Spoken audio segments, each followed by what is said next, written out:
Hi, എല്ലാവർക്കും PSC വ്ളോഗ്സിൻ്റെ പുതിയൊരു വീഡിയോയിലേക്ക് വെൽക്കം. ഇന്നത്തെ വീഡിയോ PSC പഠനത്തിൽ മടി വരുമ്പോൾ അതിനെ എങ്ങനെ ഓവർകം ചെയ്തിട്ട് നമുക്ക് നല്ല പ്രൊഡക്റ്റീവായിട്ട് പഠിക്കാനിരിക്കാം എന്നുള്ളതാട്ടോ. ഞാൻ ഫോളോ ചെയ്യുന്ന ടിപ്സാണ്. എനിക്കും വരാറുണ്ട്, പഠിക്കുന്ന ഏതൊരു വ്യക്തിക്കും വരാറുണ്ട് മടി, അല്ലേ? പഠനത്തിൽ മടി വരാറുണ്ട്. അപ്പോൾ അതെങ്ങനെ നമുക്ക് മറികടക്കാം എന്നുള്ളതാണ് കേട്ടോ ഇന്നത്തെ ഒരു വീഡിയോ. മടി വരുന്നത് രണ്ട് വിധം. ഒന്ന്, നമ്മൾ പഠനത്തിൽ ഒരു ഗ്യാപ്പ് ഇട്ട ശേഷം വീണ്ടും പഠിക്കാനിരിക്കുമ്പോൾ ഒരു മടി വരും. അതല്ലാതെ നമ്മൾ കുറേ നേരം തുടർച്ചയായി ഇരുന്ന് പഠിക്കുമ്പോഴും മടി വരും. ഈ രണ്ട് തരത്തിൽ മടിയാണ് എനിക്ക് വരാറുള്ളത്. അപ്പോൾ അതേപോലെ തന്നെ നിങ്ങൾക്കും വരുന്നുണ്ടാവും. ചിലപ്പോൾ വേറെയും പല മടികളുണ്ടാവും. എൻ്റെ മെയിനായിട്ടുള്ള മടി ഇത് രണ്ടുമാണ്. ഇതിലാദ്യം പറഞ്ഞ ആ തരത്തിലുള്ള മടി എനിക്ക് അധികം ഉണ്ടാവാറില്ല. എങ്ങാനും ഉണ്ടാവുകയാണെങ്കിൽ തന്നെ ഒരു 2-3 ദിവസം ഗ്യാപ്പ് ഇട്ടിട്ട് പഠിക്കാതെ വരുമ്പോൾ ആ ഒരു ചെറിയൊരു മടിയാണ് ഉണ്ടാവാറ്.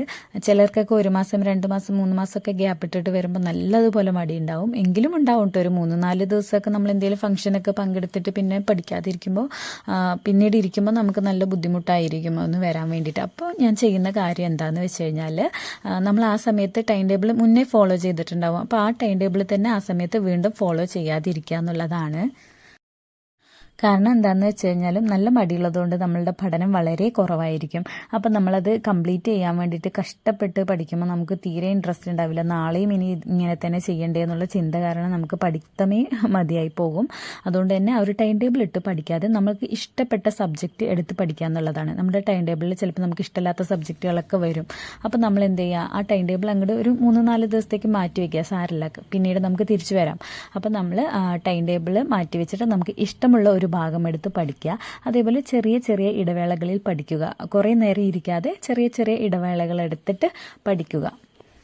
അങ്ങനെ നമുക്ക് ആ ഒരു മടി മാറ്റാം. ഇനി നമ്മൾ പറഞ്ഞ രണ്ടാമത്തെ തരം മടി, പഠിച്ചുകൊണ്ടിരിക്കുമ്പോൾ വരുന്ന ആ ഒരു ഉറക്കം വരലൊരു ചടപ്പ്, അങ്ങനത്തെ ഒരു ക്ഷീണം പോലെയൊക്കെ തോന്നുന്ന ഒരു മടി, അതിങ്ങനെ മാറ്റാമെന്ന് നോക്കാം.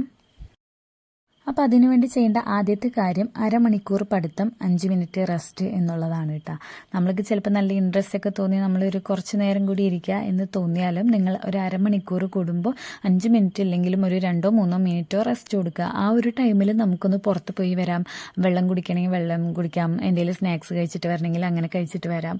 അങ്ങനെ ചെറിയ ചെറിയ ആ ഒരു ഗ്യാപ്പ് ഇട്ടിട്ട് പഠിക്കുക എന്നുള്ളത് ഈ ഒരു മടി മാറ്റാൻ ഏറ്റവും നല്ലതാണ്. ഇതുകൂടാതെ ഇടയ്ക്കൊക്കെ ചെയ്യുന്ന ഒരു കാര്യമുണ്ട് കേട്ടോ. ഞാൻ എന്താണെന്ന് വെച്ച് കഴിഞ്ഞാൽ, ആ ഒരു 5 മിനിറ്റിൽ എപ്പോഴും നമുക്ക് ഈ ഒരു 5 മിനിറ്റിൽ എണീച്ച് പോകാൻ പറ്റുമോ? ചിലപ്പോൾ ഒരു 2 മണിക്കൂറൊക്കെ നമ്മൾ തുടർച്ചയായി പഠിക്കാനിരിക്കുന്നുണ്ടാവും. അപ്പോൾ അതിൻ്റെ ഇടയിൽ അരമണിക്കൂറിൽ 5 മിനിറ്റ് ഗ്യാപ്പ് കൊടുക്കുമ്പോൾ ഒരു തവണ എണീച്ചൊക്കെ പോയി വെള്ളം കുടിച്ചിട്ടുണ്ടാവും. അടുത്ത അരമണിക്കൂർ കഴിഞ്ഞിട്ട് 5 മിനിറ്റ് ഗ്യാപ്പ് കിട്ടുമ്പോൾ ചിലപ്പോൾ ഞാൻ എൻ്റെ ഫോൺ എടുത്തിട്ട് എനിക്കിഷ്ടമുള്ളത്, നമ്മൾ ഇൻസ്റ്റഗ്രാം എടുക്കാറില്ല കേട്ടോ. കാരണം അത് കുറച്ചുകൂടി എല്ലാവരെയും വീഴ്ത്തി അതിലിരുത്തുന്ന ഒരു സംഭവമാണ്. അപ്പോൾ അത് എടുക്കാറില്ല ഞാൻ. യൂട്യൂബ് തന്നെ എടുത്തിട്ട് അതിലെ ഷോർട്ട് വീഡിയോസ് എങ്ങാനും ഒരു 2-3 മിനിറ്റ് കാണും. പിന്നെ എൻ്റെ മനസ്സിൽ ആ ഒരു ലക്ഷ്യബോധം ഉള്ളതുകൊണ്ടും ഉറപ്പുള്ളതുകൊണ്ടും ഞാൻ ആദ്യമേ തീരുമാനിച്ച് ഉറപ്പിച്ചിരിക്കുന്നത് കൊണ്ടും ഞാൻ ആ സമയത്തിൽ കൂടുതൽ കാണാറില്ല. ആ ഒരു 2-3 മിനിറ്റ് അല്ലെങ്കിൽ ഒരു 5 മിനിറ്റ് നോക്കിയിട്ട് ബാക്കിലോട്ട് വരും കേട്ടോ. എന്നിട്ട് വീണ്ടും പഠിക്കാൻ തുടങ്ങും. അങ്ങനെയും ചെയ്യാറുണ്ട് ഞാൻ. പക്ഷെ അതിൽ മുഴുകിപ്പോകുന്നവരാണെന്നുണ്ടെങ്കിൽ ഈ ഒരു മെത്തേഡ് ഒരിക്കലും സ്വീകരിക്കരുത് കേട്ടോ. ഇനി ഇങ്ങനെയൊക്കെ ചെയ്തിട്ട് നമ്മുടെ മടി മാറുന്നില്ലെങ്കിൽ ആ പഠിച്ചുകൊണ്ടിരിക്കുന്ന സബ്ജക്റ്റ് തന്നെ നമ്മൾ മാറ്റുക എന്നുള്ളതാണ് കേട്ടോ ഏറ്റവും അവസാനത്തെ ഒരു വഴി എന്നുള്ളത്. കാരണം നമുക്ക് ചിലപ്പോൾ കംപ്ലീറ്റ് ആക്കാനും ഉണ്ടാവുമായിരിക്കും, കുറച്ചുകൂടി കംപ്ലീറ്റ് ആക്കാനൊക്കെ ഉണ്ടാവുള്ളൂ. പക്ഷെ വെറുതെ ഇങ്ങനെ വായിച്ചു പോകുന്ന ഒരു ഫീലായിരിക്കും. നമ്മൾ വായിച്ചൊരു പാരഗ്രാഫ് ഫുള്ള് വായിച്ച് അവസാനം എത്തുമ്പോൾ ഞാൻ എന്താ ആദ്യം വായിച്ചത് എന്നുള്ളത് ഒരു ബോധമല്ലാതെ വെറുതെ ഇങ്ങനെ വായിച്ചു പോകുന്ന ഒരു ഫീലായിരിക്കും. അങ്ങനെ എനിക്ക് ഉണ്ടാവാറുണ്ട്. അപ്പോൾ നിങ്ങൾക്കൊക്കെ ഉണ്ടാവുമെന്ന് വിചാരിക്കുന്നു. അപ്പോൾ അങ്ങനെ ഉള്ളതിനേക്കാൾ എത്രയോ നല്ലതല്ലേ നമ്മൾ കുറച്ചുകൂടി ഒരു സബ്ജക്റ്റ് മാറ്റുമ്പോൾ വേറൊരു വിഷയം വരുമ്പോൾ കുറച്ചുകൂടി പഠിക്കാൻ ഇൻട്രസ്റ്റ് ഉണ്ടാവും. ഞാൻ അങ്ങനെ ചെയ്യാറുണ്ട്. സബ്ജക്റ്റ് മാറ്റുന്നത് പോലെ തന്നെ വേറൊരു കാര്യം കൂടിയാണ് നമ്മൾ ഇരിക്കുന്ന സ്ഥലം മാറുക എന്നുള്ളത് കേട്ടോ. നമ്മൾ ആ ഒരു സ്റ്റഡി റൂമായിരിക്കാം നമ്മളുടെ, പക്ഷെ ആ ഒരു റൂമിൽ തന്നെ ഇരിക്കുമ്പോഴും നമുക്കൊരു മടിയും ചടപ്പും ഒക്കെ വരും. അപ്പോൾ കുറച്ച് നേരം പുറത്ത് സിറ്റ് ഔട്ടിലോ അല്ലെങ്കിൽ പുറത്ത് എവിടെയെങ്കിലൊക്കെ ചെയർ ഇട്ടിട്ട് ഇരുന്നിട്ട് പഠിക്കാം. അതല്ലെങ്കിൽ നമ്മൾ ബെഡ്റൂമിലാണെങ്കിലും കുഴപ്പമില്ല, കുറച്ച് നേരം അവിടെ പോയി ഇരുന്ന് മാറിയിരുന്ന് പഠിക്കുക. അതേപോലെ കുറേ ബുക്ക് നോക്കിയിരുന്ന് പഠിക്കുമ്പോഴും ബോറടിക്കും. അപ്പോൾ ഞാൻ ചെയ്യുന്ന കാര്യം കുറച്ച് ഫോണിൽ ക്ലാസ് കേൾക്കും.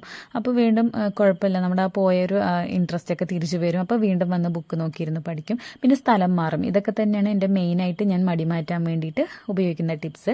അപ്പോൾ ഈ ടിപ്സ് എല്ലാം നിങ്ങളും പരീക്ഷിച്ച് നോക്കൂ കേട്ടോ. ഉറപ്പായിട്ട് നിങ്ങൾക്കും ഇതിൽ നല്ല മാറ്റം ഉണ്ടാവും. അപ്പോൾ ഇത്രയൊക്കെയുള്ള ഇന്നത്തെ വീഡിയോ. ഇനി വീണ്ടും അടുത്ത വീഡിയോയിൽ കാണാം. അതുവരെയ്ക്കും ബൈ. കൂടുതൽ ടിപ്സൊക്കെ കിട്ടാൻ വേണ്ടിയിട്ട് ചാനൽ ഒന്ന് സബ്സ്ക്രൈബ് ചെയ്യാൻ കൂടി മറക്കരുത് കേട്ടോ. ബെല്ലൈക്കണും ഓൺ ചെയ്ത് വെക്കണേ. ഓക്കെ.